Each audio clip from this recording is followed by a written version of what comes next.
Now You See Me, Now You Don't is the third movie of this series. This is a sort of action, comedy, heist movies about magicians who use their antics to rob criminals and do terrible, stop them from doing terrible things or redistribute their wealth. So the first movie was a big hit.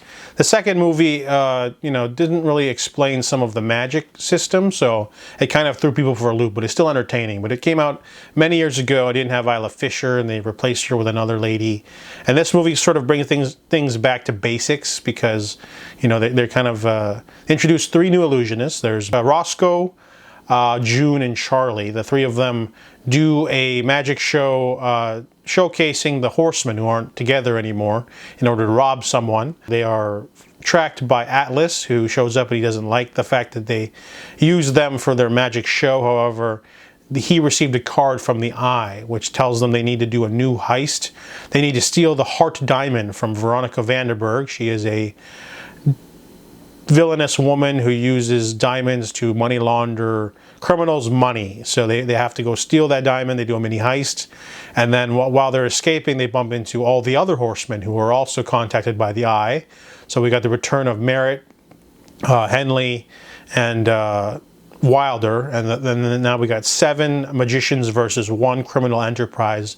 And that's kind of like the main sort of plot.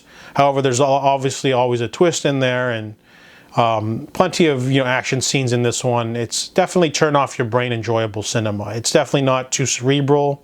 Usually, obviously, if the villains just pulled out a gun and shot one of the magicians, it'd be over. But you also have to remember that you can't just shoot people unarmed in these movies. And these are almost remind me of those Hong Kong movies, like the gambler movies, where there's always like Chow Yun-fat will play like a god of gamblers. He'll show up and everything will be sort of done under one high-stakes game, heist or game of cards or something, and villains can just try to kill you with a gun usually, and the villains are pretty terrible.